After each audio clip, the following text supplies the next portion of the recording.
Hey, Mike here. I just wanted to let you know that you can listen to Dark Poutine early and ad-free on Amazon Music, included with Prime.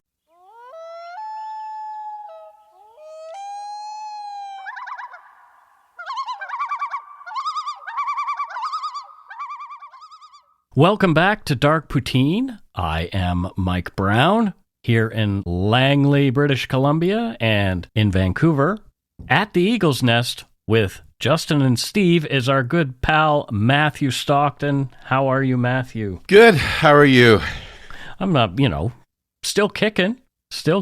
I still have the ahems from COVID, which is interesting. So it's like 2 months later now, and I'm still ahemming, which is a bit of a pain in the bum. But other than that, I've managed to not get COVID yet. You're very lucky. There's a few people I know who have not yet had it, and most of them are hermits. So I'm a hermit too, and I just happen to get it. So anyway, on to another episode that you have written.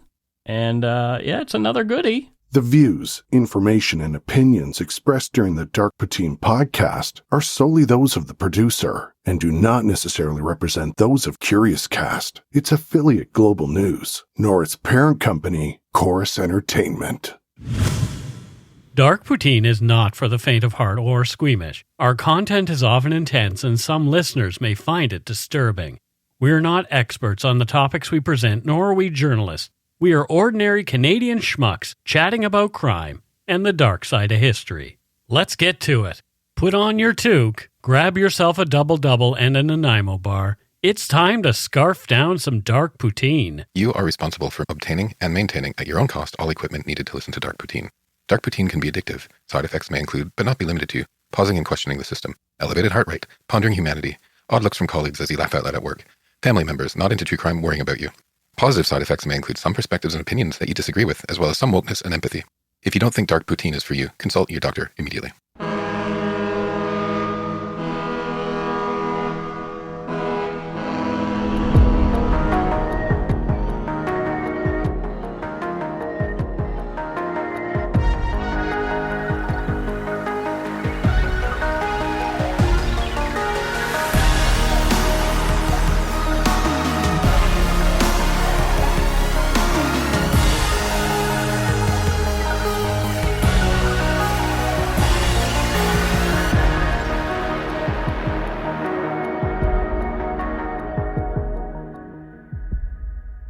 Last week, we explored the history of Chinese immigration to Canada and their significant contributions to the development of Western Canada.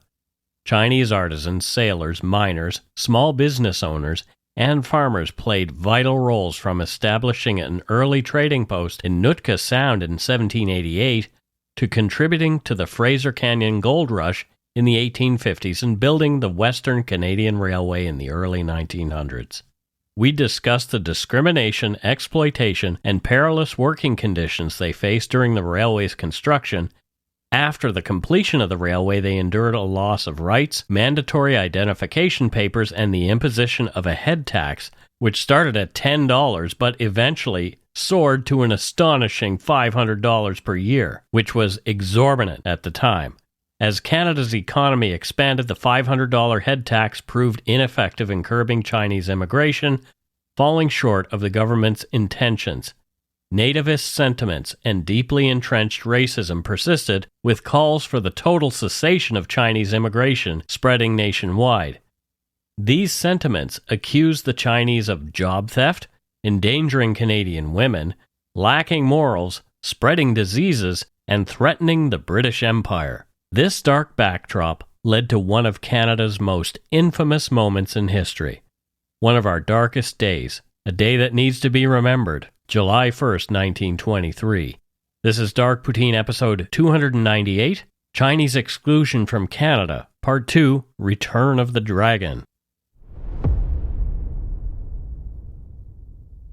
After years of Chinese immigrants being discriminated against, harassed, losing the right to vote or own land, to work in specific professions, and having to pay ever-increasing head taxes in 1923, a much harsher Act of Parliament would descend like a heavy, suffocating fog. one that would obliterate any semblance of fairness, any shred of compassion, one that would rip apart families, dreams, and hopes, that would replace them with a regime of exclusion and segregation. July 1st, 1923, what many proudly celebrate as Canada Day, would become known as Humiliation Day to Chinese Canadians, as it was the day that the Chinese Immigration Act, or what most people call more rightly the Chinese Exclusion Act, was implemented. This was an act implemented by Parliament under Prime Minister William Lyon Mackenzie King that specifically targeted Chinese people from entering Canada and to try to drive those already here out. This is the only time that Canada has done this, at least this blatantly. Chinese people were told, "Don't come here, we don't want you, and if you're already here, please leave." Racists don't tend to be selective on the street amongst many of the British subjects, as that's what Canadians were at the time. There were racist views by many against all Asians, Chinese, Japanese, and Indians specifically, and there were calls to ban all of them. But there were a few factors as to why this didn't happen. First, there were many more Chinese than Japanese and Indian people here at the time, so the Chinese were the primary focus. As a nation, China was a mess and not a significant economic power at the time, whereas Japan was and had military might, and India was a vital part of the British Empire. So the Chinese felt the burden of this racism more acutely. On the significant date of July 1st, 1923, coinciding with Dominion Day, later renamed Canada Day relatively more recently in 1982, the federal government implemented the Chinese Exclusion Act, a symbolic move intended to articulate a particular notion of Canadian identity, one that conspicuously excluded individuals of Chinese heritage. In other words, the larger message was whites only. In his article, What Was the Chinese Exclusion Act in Canada?, Dr. Henry Yu, an associate professor with the UBC Department of History and the co-lead of the Centre for Asian Canadian Research, said, quote, "It was no coincidence that the Exclusion Act was rolled out on Dominion Day. It was deliberately cruel, meant to show the Chinese people that they don't belong." End quote. Despite its brevity, at a mere 15 pages, the impact of the legislation was profoundly altering the lives of tens of thousands of Chinese individuals. With the Chinese community, this legislation became known as the Cruelty Act. This act comprised two pivotal directives. First, the virtual prohibition of almost all new immigrants from China. Second, the mandate that within the year, every single Chinese person residing in Canada, regardless of birthplace, had to undergo a compulsory registration. Failure to comply carried severe consequences, a $500 fine, imprisonment, and possibly deportation. While ostensibly permitting the entry of Chinese merchants, diplomats, in reality, the doors to Canada were effectively sealed shut to other potential Chinese immigrants. The act remained in place for a quarter of a century, a period called the Exclusion Period. In this time, fewer than 50, yes, 50, Chinese people were allowed into the country. One of these 50 Chinese people admitted into Canada was Ernie Chan. From the Chinese Canadian Museum, here is his story. Quote, "Ernie Chan was one of the few Chinese to be admitted during the exclusion era. Likely, he felt driven to prove himself deserving of the rare exception he was granted. In Canada, he became a devoted teacher and was well known for his extensive community involvement. Growing up in China, Ernie attended an American boarding school. His talents drew the attention of Canadian missionaries who sponsored him to come to Canada. Ernie arrived here in 1928, 5 years after the Exclusion Act became law. Ernie joined his sister in Moose Jaw and worked in a fruit store to earn money. He graduated from the University of Saskatchewan with a degree in mechanical engineering. However, he never found work as an engineer. Instead, he found his calling as a teacher. From 1939 to 1974, Ernie taught high school. Over his long career, he instructed on everything from drafting and engineering to navigation and surveying. At one point, 15 of the 16 drafting teachers in Saskatchewan were his former students. In his spare time, Ernie was involved in a variety of community groups, interests, and causes, including the arts. And for many years, he could be seen twice a day in front of the Star Phoenix newspaper offices, hand-painting the latest news headlines on the building.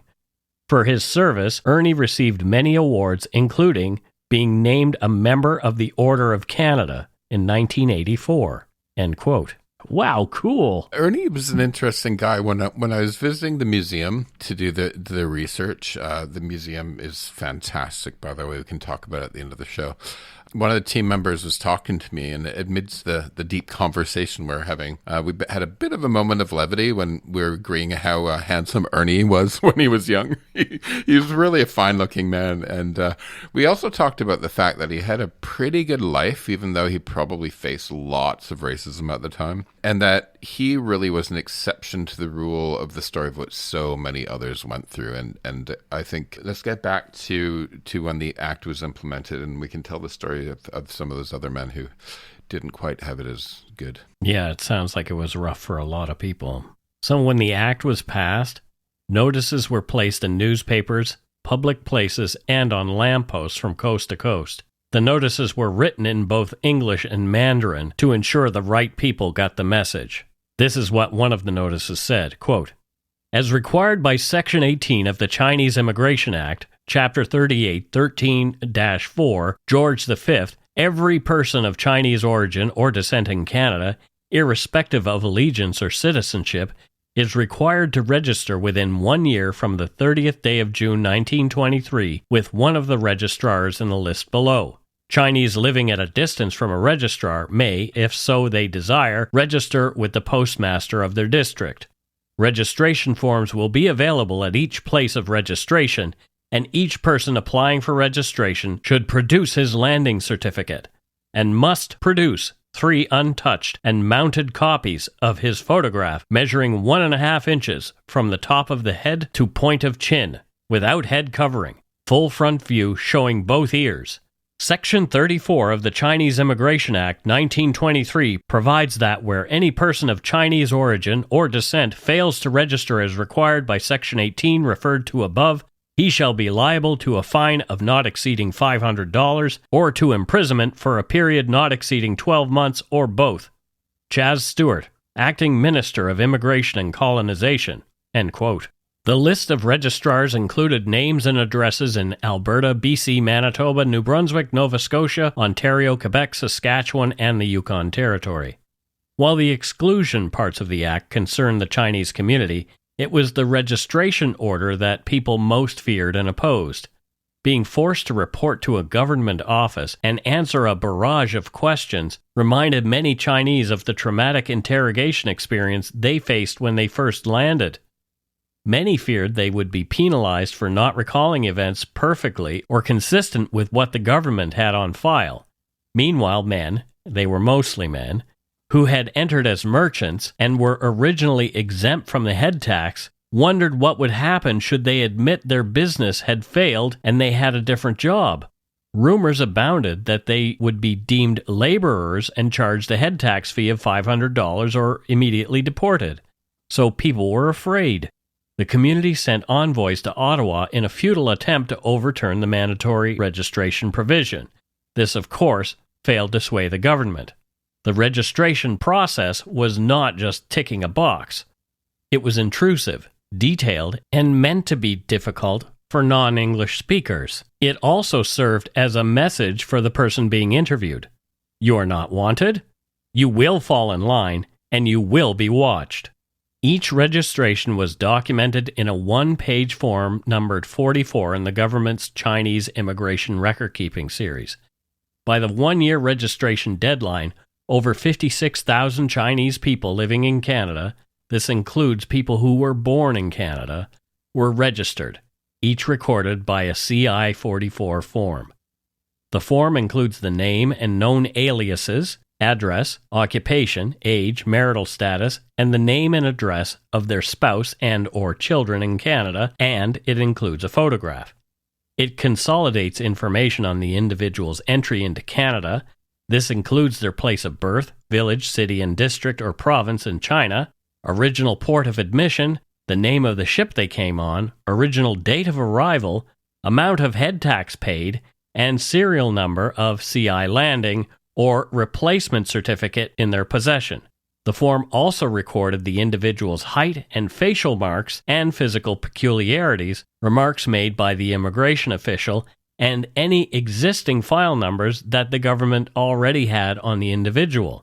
Photo ID was considered cutting-edge technology at the time. Systemic racism, it seems, required a great deal of paperwork. Once they were registered, every single person of Chinese descent in Canada was forced to carry their CI certificate.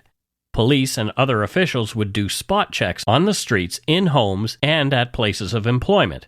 If you could not produce your CI certificate, you'd be detained until you did, or risk a fine, jail, or deportation if you didn't have one. Yeah, and that, ladies and gentlemen, is what you call the actions of a totalitarian regime, not a Western democracy. Mike, think about it. Think of like the stories out of sort of totalitarian states throughout their history and them doing things like this, right? And it also, this sort of thing, if you stop and think about it, it really sort of, it's like movies from a dystopian future, right? But this was our very own dystopian past. When you're listening to this, if it doesn't immediately place a chill in your heart, I think reflect on it, right? So imagine if your heritage is Italian or French or German or Dutch or Greek or whatever, right? Imagine that that's your heritage. You are born here in Canada, but the Canadian government has deemed that we don't want your type here and force you, yes, you, to register, carry a card, and if you don't, you could be put in jail or deported. On top of that, you can't vote, you can't own land, you can't take specific jobs. While it's shocking for us to hear the words a racist state when thinking about Canada and our own country, it's hard to deny that the fact is that during this time, Canada was. And it's truly shocking, isn't it? It really is. Douglas Young, Y-U-N-G, CM, OBC, Canada's first Chinese-Canadian Member of Parliament, was born in 1924 and grew up during the exclusion period and shared his thoughts about this time from a quote that Matthew found on the wall of the Chinese Canadian Museum in Vancouver, where they currently have an exhibit about the Exclusion Act, was an amazing resource to help with this episode. Young said, quote, "I think one of the most horrifying experiences that we Chinese Canadians had to undergo was the fact that even though we were born in Canada, the Canadian government didn't recognize us as being Canadian citizens. I was born in Victoria in 1924. He's also quoted in the Canadian Encyclopedia website in a profile about him. Quote, "There was no such thing as a Chinese Canadian. The Chinese, even if they were born in Canada, didn't have the right to vote, they weren't recognized as citizens, couldn't practice certain professions." End quote. We'll talk more about Douglas Young a bit later on when we get into how the exclusion era ended. But first, let's take a break. Hey Dark Poutine listeners, Mike here. Are you ready to dive deep into the mysteries of the supernatural? Join me and award-winning paranormal researcher Morgan Knudsen as we dissect chilling phenomena on supernatural circumstances. From spine-tingling hauntings to creepy cryptids and other paranormal subjects, we'll be your guides on this extraordinary journey. We're in Season 2 right now, so there are plenty of episodes for you to catch up on. Buckle up and explore the unknown with us and numerous expert guests. Download Supernatural Circumstances wherever you podcast.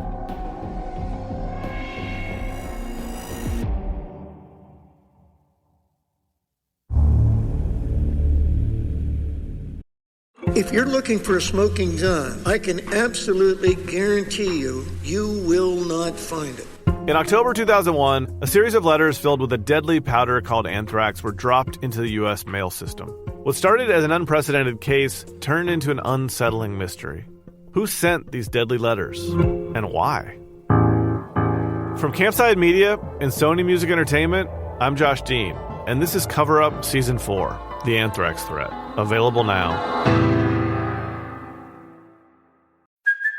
Hey, it's Kaylee Cuoco for Priceline. Ready to go to your happy place for a happy price? Well, why didn't you say so? Just download the Priceline app right now and save up to 60% on hotels. So whether it's Cousin Kevin's Kazoo Concert in Kansas City, go Kevin, or Becky's Bachelorette Bash in Bermuda, you never have to miss a trip ever again. So download the Priceline app today. Your savings are waiting. Go to your happy place for a happy price. Go to your happy price, Priceline.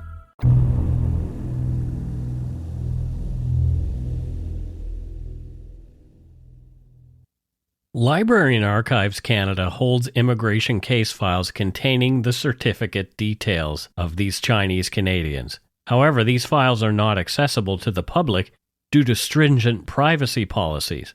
Regarding the certificates themselves, while some are available in public archives, a significant number may have been lost or discarded, possibly unintentionally by descendants or intentionally by individuals seeking to distance themselves from a painful past. Upon acquiring citizenship, certain Chinese Canadians chose to burn the discriminatory papers that had long exerted a restrictive influence on their lives. One thing we learned in our research, in talking to Chinese Canadians and from Matthew's visit to the Chinese Canadian Museum, is that many older Chinese Canadians didn't want to talk about this time with their children or grandchildren, that they saw this era either as a source of shame or of a time that needed to be forgotten. Again and again and again, we read stories about family members discovering the cards that were saved in shoe boxes or attics and approaching their parents or grandparents about it, and them being upset and refusing to talk about it. Catherine Clement, the curator of the Chinese Canadian Museum in Vancouver, was interviewing veterans for an exhibit when she was curator of the Chinese Canadian Veterans Museum. That's when she first saw these cards. From an article titled, "When Chinese in Canada Were Numbered, Interrogated, Excluded," on the website projectprotect.com. Quote, "They'd tell me stories, we'd look through albums and their little shoeboxes, and I kept on finding this card," said Clement. Why would these Canadian-born people, veterans no less, have documentation to confirm their non-status in Canada? A code at the top left corner of the cards offered a clue, CI-45. Clement was shocked to find out what had gone on. She remembers one veteran's reaction when showing her the CI-45. Quote, "He was so angry and red-faced. They gave this to our parents. Can you imagine what our parents felt? There are so many different ways the government could have registered Canadian-born children, but they chose to send them a signal by giving them an immigration card." End quote. Speaking of families, one of the most damaging effects that the act had was the tearing apart of families. Many of the Chinese immigrants who had come to Canada were men. Their intent was that they would get here, establish themselves, and then bring their wife and children over. However, due to the increasing head tax over the years, moving the rest of the family to Canada was delayed, and then delayed again as they could not afford to move. By 1923, Canada's Chinese communities were primarily bachelor societies, where men outnumbered women by a ratio of almost 28 to 1. When I was at the Chinese Canadian Museum, I watched a film about the bachelors, and to be honest, it really hit hard, and I ended up being a little bit teary-eyed. So many of these men that were called bachelors, even though they had wives and children back in China, right, they spent their lives alone in Canada. Mm-hmm. Many of them lived together to form sort of some sense of family or community, and through interviews with Chinese Canadians who were children back then, in this video, they talk about how many of them were kind of known as uncles to them. These men would often, give the kids gifts or candy and take them to the horse races or to other outings, giving their parents a bit of a needed break from the little rugrats, I think, in some ways. But it just goes to show that these men yearn for family and miss their own children. So the Chinese in Canada kind of became their children, or at least their nieces and nephews, right? Yeah. And what really hit me was one story of how some of the men would sew money into their clothes so that if they suddenly died, they could be buried, as there was no immediate family that would claim their bodies to bury them. That is one of the saddest things I've ever heard. That is really, really sad. I know. It's so sad. Oh my gosh. One of these bachelors was a man named Yong Sing Yu. From a recent CBC article titled 100 Years After the Exclusion Act, Anti-Chinese Racism in Canada Remains. Quote, Yung Sing Yu had just returned to visit his family in Zhongshan County in China after spending a decade working in Canada.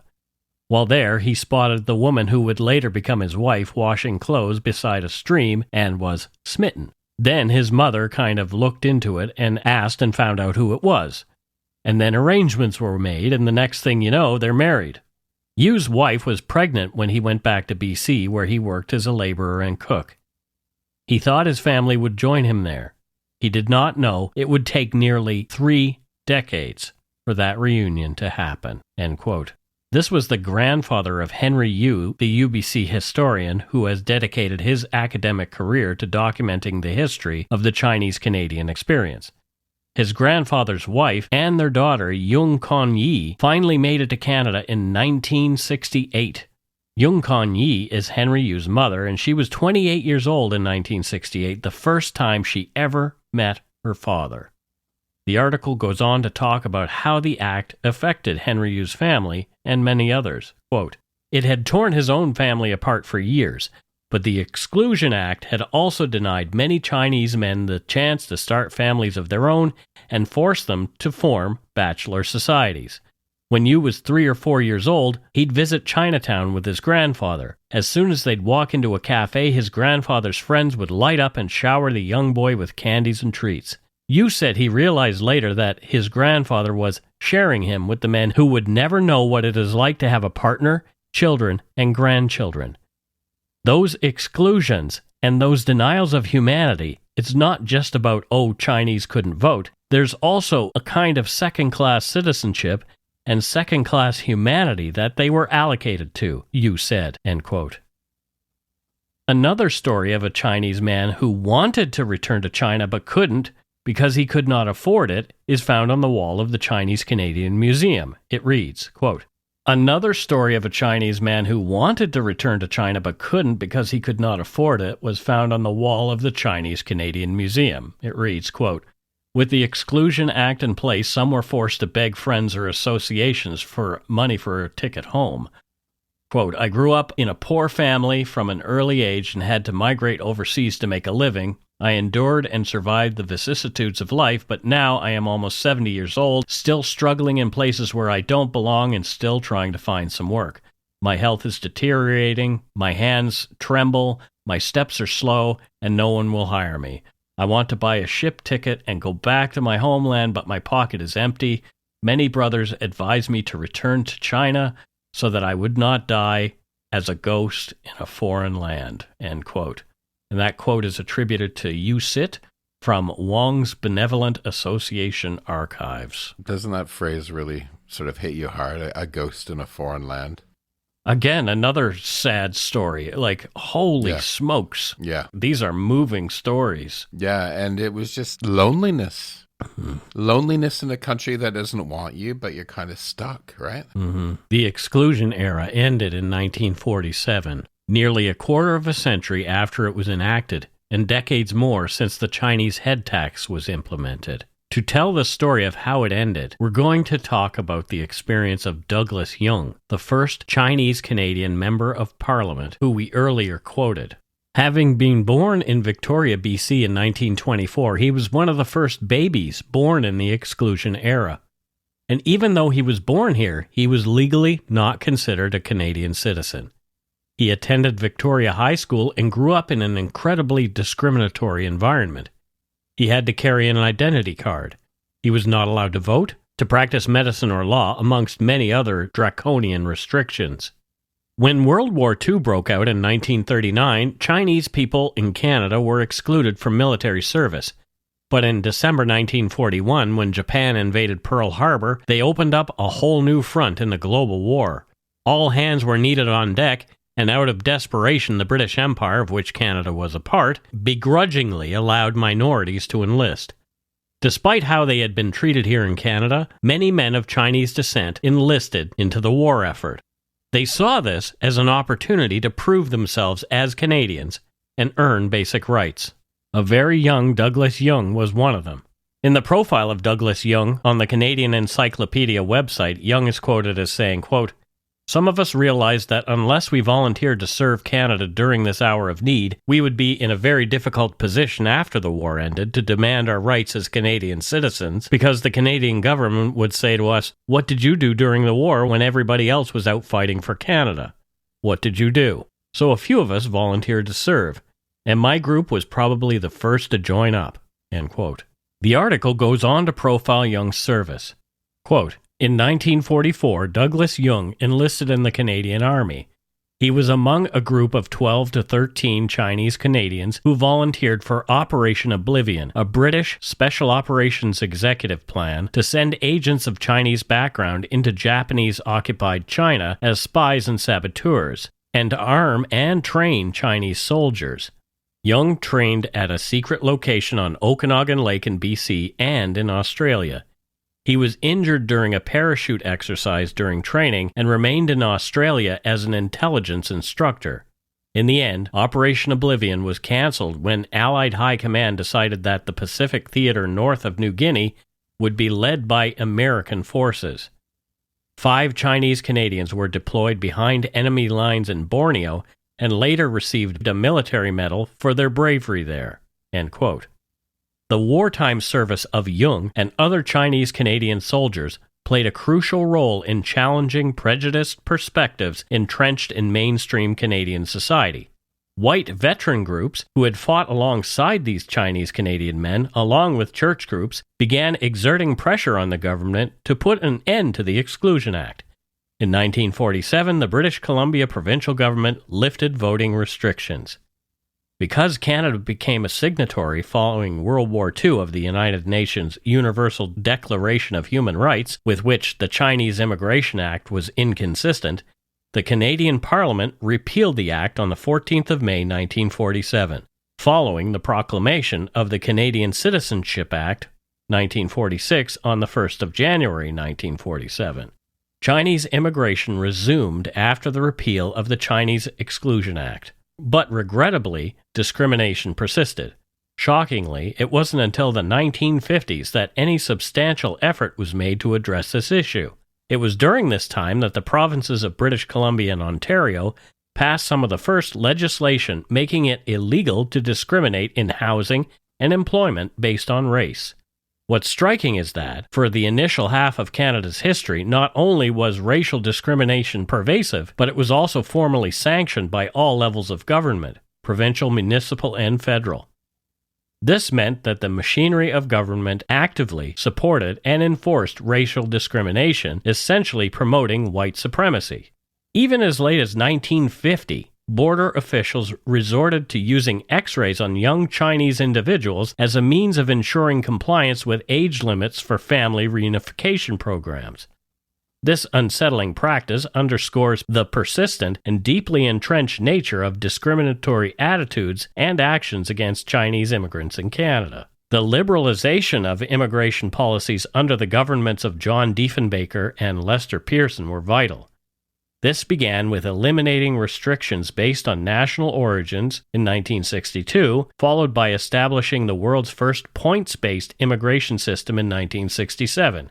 On June 22, 2006, then Prime Minister Stephen Harper issued a formal apology in the House of Commons, with the initial phrase of it, spoken in Cantonese, compensation of approximately $20,000 was promised to survivors or their spouses in acknowledgement of the head tax.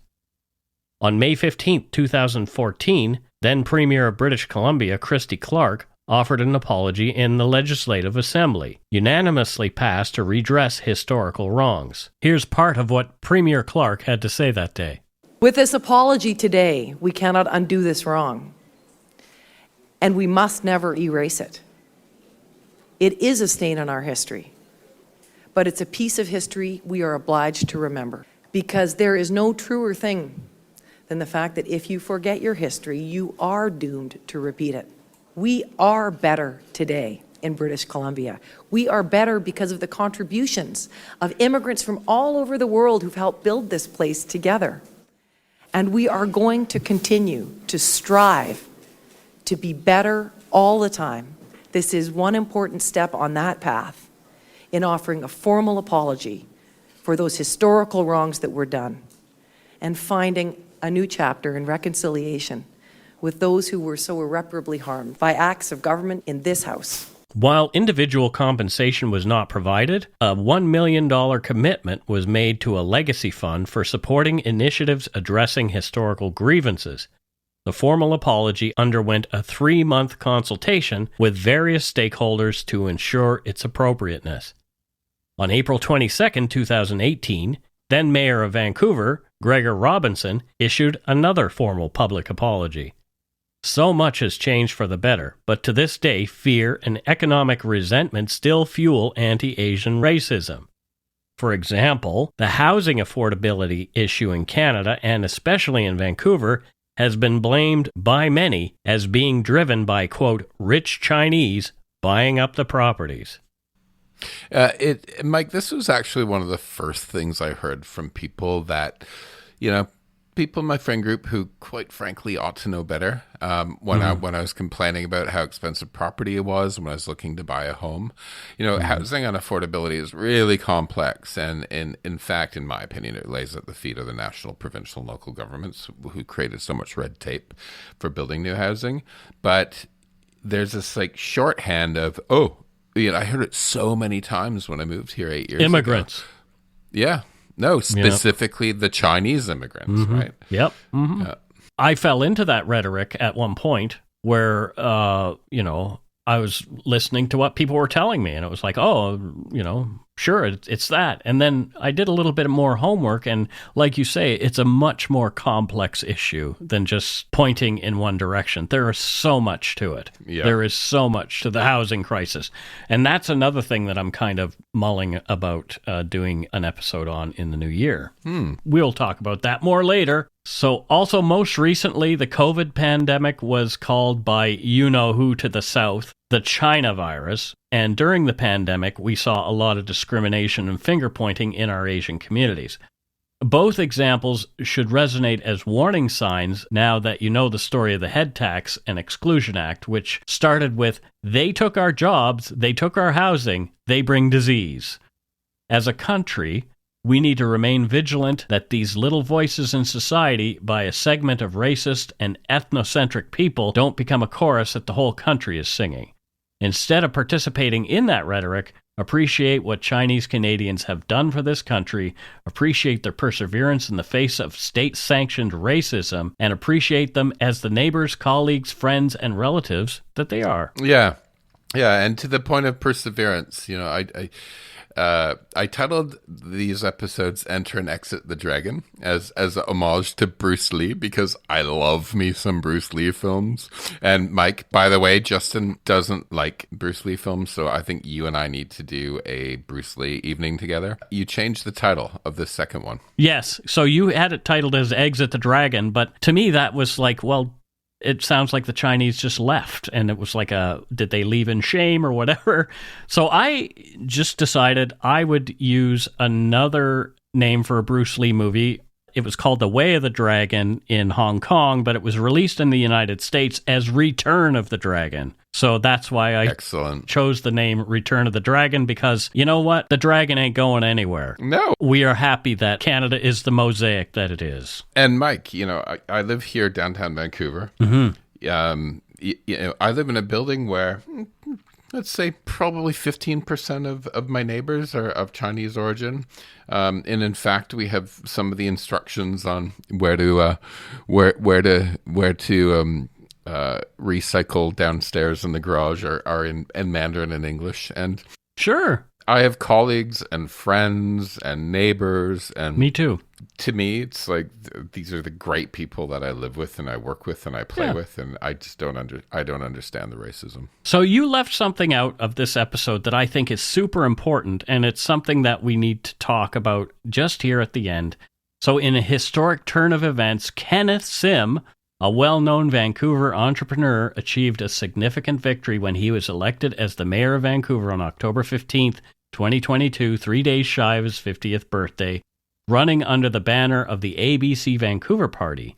This achievement marked the first time a challenger had unseated a sitting mayor of Vancouver since 1980, when Mike Harcourt upset the incumbent Jack Volrich.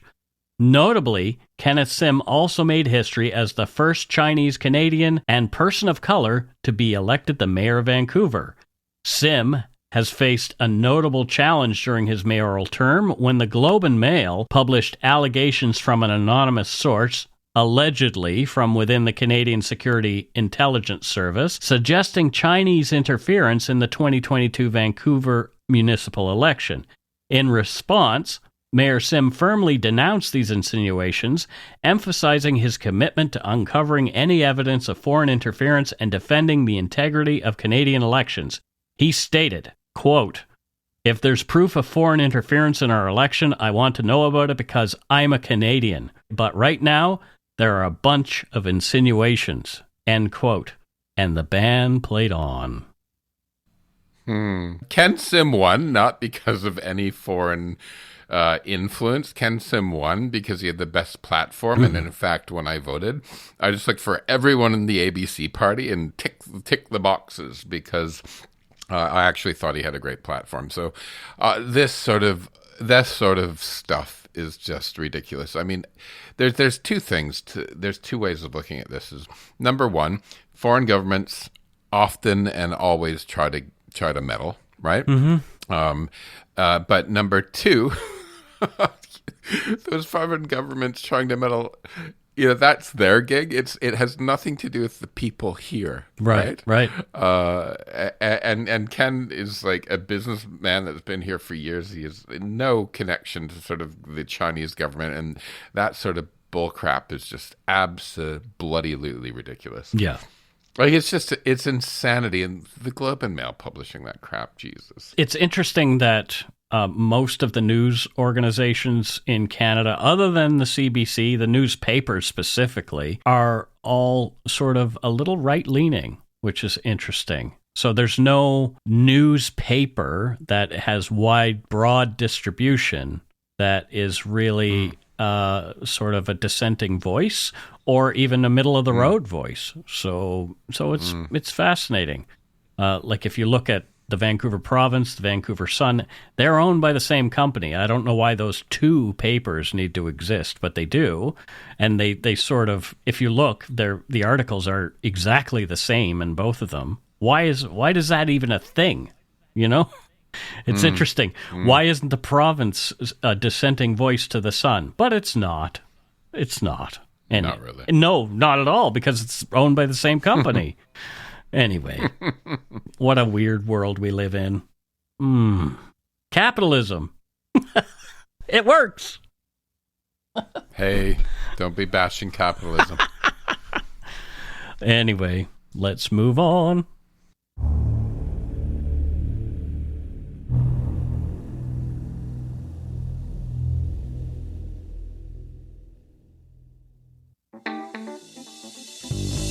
That's right. It's time for voicemails.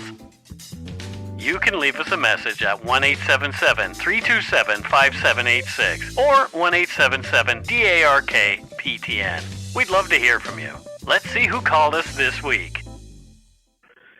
Hey, Mike and Matthew. It's Matt here from Bridgewater, Massachusetts. Just calling to wish you all a happy holiday season that's coming up. We have the Christmas tree here in Boston, the one that comes from Nova Scotia every year, getting lit up tomorrow, so that will be exciting. I think it's the 50th anniversary of the tree coming from Nova Scotia to Boston every year. I've been listening to some back episodes. I'm trying to catch up, and I just listened to your Iran hostage crisis episode yesterday, and it was very interesting because growing up, I grew up outside of Boston, and growing up, my father would always point out a house to me and say, "That is the Shah's house." And I was always intrigued by this, and apparently, a couple years ago, I discovered that when the Shah of Iran left, he actually came to my hometown for several months and stayed at this home. And apparently my father and mother met him a couple times. in the course of their day, and very interesting individual. He had 2 bodyguards with him at all times because he was very fearful of being assassinated, even in America. And he also had bags of soil with him. And my father asked him, "What is the soil for?" And he said, "It's if whenever I die, I will die on Iranian soil." And so apparently when he did die, the soil was placed under his body or while he was on his deathbed, and he actually did in fact die on Iranian soil. So, but keep up the great work. Mike, you guys need to come to Boston, have a meetup. We'll work on that. Come visit our wonderful city, and guys, go take a shit in your hat, and just remember that after you do that, don't forget to wipe. Have a great day, guys. Bye. Oh, boy. What a great story about the Shah. That was interesting. I didn't know that part of things. I haven't looked it up to verify or whatever, but it's an interesting story regardless. I like that his folks met him and all that kind of thing. I want to go to Boston now. Have you ever been? The architecture in that city, in the old bits, so beautiful. Well, I'm thinking about going to Salem, which, for obvious reasons, because I'm interested in all that sort of dark, weird stuff. And I have a friend there, Kate, from Ignorance Was Bliss podcast, who you've met as well. Yes, indeed. Yeah, so maybe we can work something out and go to Boston and visit Kate, have a meetup, et cetera, et cetera. I do like Boston. I would go in a heartbeat. There you go. So thank you for your voicemail, and happy Christmas to those folks who are getting their Christmas tree from Nova Scotia as per usual. Why do they do that? That's kind of... It's got something to do with the Halifax explosion, and the folks from Boston were so kind to lend a hand after that explosion that Nova Scotia remembers that every year. Oh, that's lovely. It is lovely. Let's move on to our second voicemail.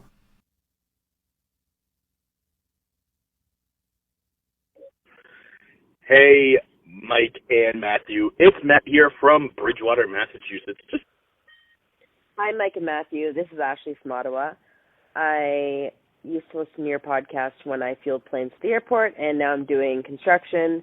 And it's been a while since I listened, but I'm listening again now that I'm doing a labor job. It turns out that is the best job for listening to podcasts.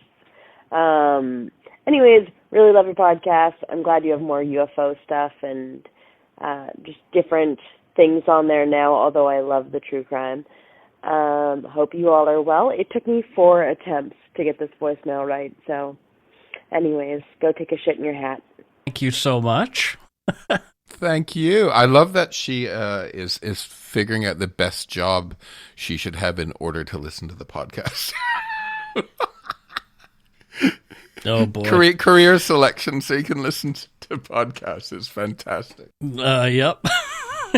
Yeah, I have career selection so I can do podcasts. So yeah, it's cool that you come back to the show now that you can afford the time. But if you're doing labor, don't hurt yourself listening to us and getting distracted, because we really want to make sure that you're safe at doing what you're doing. That's it for this week's voicemails.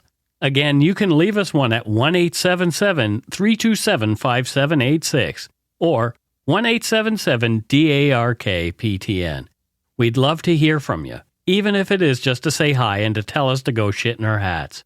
If you're stumped for what to chat with us about, a quick story is welcome. We don't have any patrons or donut money donors this week, so I guess we've got a bit of a shorter show. So there you go. Thanks to all our patrons and donut money donors, past and present, for your generosity. It helps to keep the show going. You can become a patron of Dark Poutine at patreon.com/darkpoutine. For a one-time donation, you can send us donut money via PayPal using our email address, darkpoutinepodcast@gmail.com. If you don't already subscribe to the show, it would mean a lot if you did. You can easily find Dark Poutine on Apple Podcasts, Spotify, or wherever you listen to your favorite shows. If you haven't gotten yours yet, my book, Murder, Madness, and Mayhem, is available to order via a link on the Dark Poutine website. And speaking of darkpoutine.com, please check it out for show notes and other cool stuff. We'd appreciate it if you took the time to give Dark Poutine a like or a follow on Facebook and Instagram. Most importantly, thank you for listening, and tell your friends about us. Word of mouth is a powerful thing. And that's it for Dark Poutine for this week, and we will be back next week with the Christmas episode, and I'm doing something a little different this year. It's still going to be a surprise for me. So. Okay, don't forget to be a good egg and not a bad apple. Bye. Bye.